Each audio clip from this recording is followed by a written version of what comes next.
So hi guys, welcome back to my channel. So the video that people chose that I should do first this week is about beating the competition. So in case you aren't following me on Instagram, just go ahead and follow me.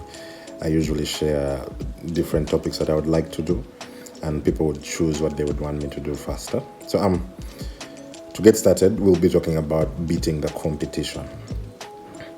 Now, in the era in which we are, we're in a situation whereby whatever product you're selling, whatever good or service you're offering, there is someone else that can do it. If you're doing legal services, for example, there are too many lawyers in the country. You're doing marketing as a service, there are too many people that purport to be marketers. And if you're selling shoes, there are literally, should I say, countless other people that are selling shoes. So beating your competition means one thing. How do you stand out despite the competition? Now what this means is, according to a given segment of people, they actually perceive you as, man, these guys actually know what they're doing. They're a superior brand as compared to this other brand. All right, so just to give you a bit of context, what drove me towards helping me understand beating the competition was one. I think in 2014, I launched a company called DusoPay. Now, the problem we had with DusoPay was one. Most of the clients we had to service were largely multi-million-dollar clients based out of Europe and the US.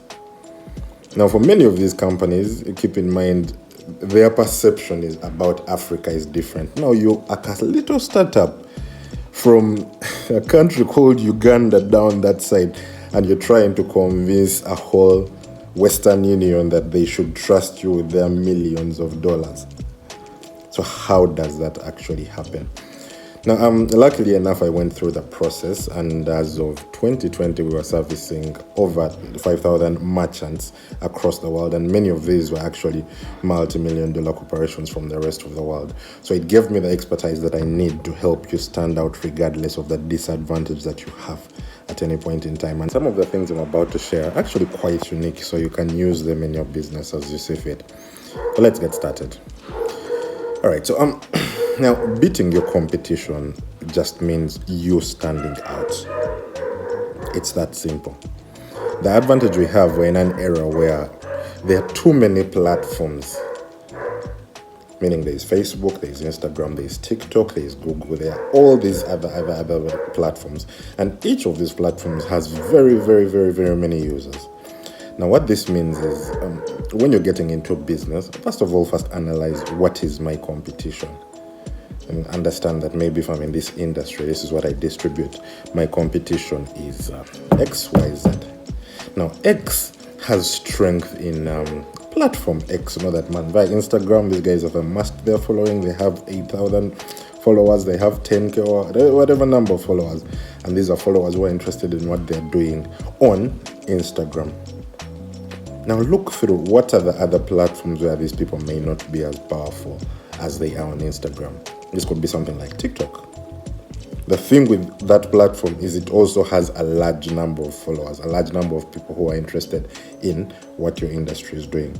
So yes, he might have his 10K followers here, but he may not have the 10K followers on TikTok. On YouTube, he may not have the presence that he has here. Yes, according to Instagram, this person is strong. He has a stronger presence than you do. But the moment you start gaining advantage and gathering that advantage in the platforms that he does not have a presence in, it means that ultimately the people on those platforms where this person, your competitor X, does not have strength, the people on this other platform will consider you as the superior force. Now, the best possible move for you to pull is, don't try to attack them where they have their strength. If you know these guys have money and they can deploy ads on whatever TV station and Instagram, do not try to do the same thing, because they're going to outburn you. They have more money. They've been around longer than you. So look for these areas where they do not have sufficient strength.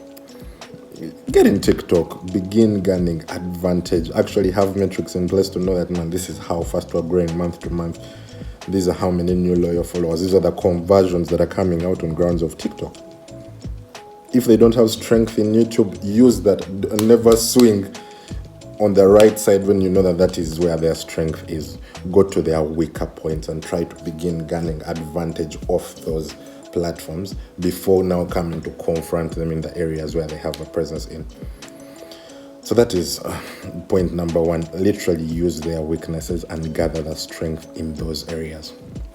Now, number two, do not try to be like the competition. If the competition is talking about health, if they're talking about wellness, if they're talking about the US, don't talk about the same areas.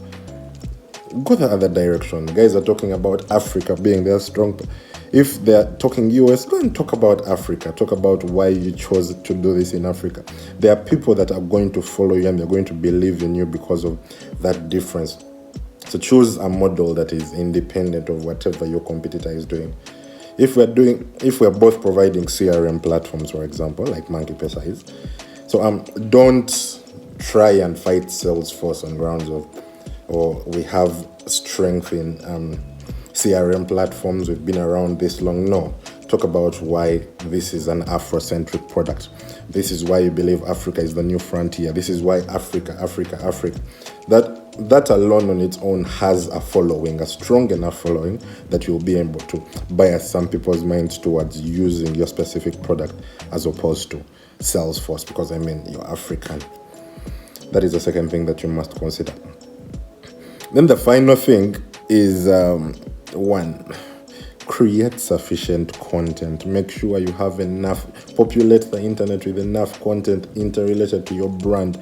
That is the only way you're going to stand out. You're not going to naturally, miraculously be perceived as a superior brand when you do not have all this content talking about what you're doing, why you're valuable, why you're doing what you're doing. Like, create this kind of stuff. The good thing nowadays is you can literally sit behind your phone and talk, and you would get some people following you because of the openness and the trust that you have curated. So for you to beat your competition, those are the three layers that you must put together.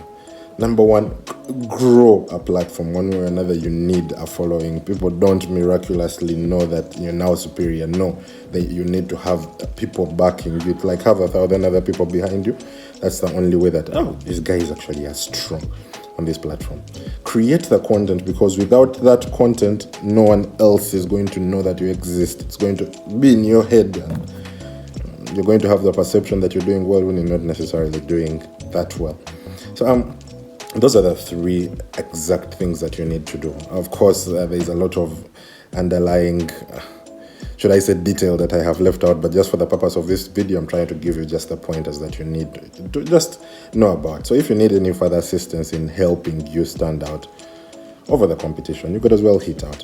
I could advise literally free of charge. Just talk to me and I'll see how I can help your brand get above the competitors. That's all for today, folks. Bye-bye. Don't forget to hit that subscribe button. Follow me, Instagram and YouTube. Bye-bye for now.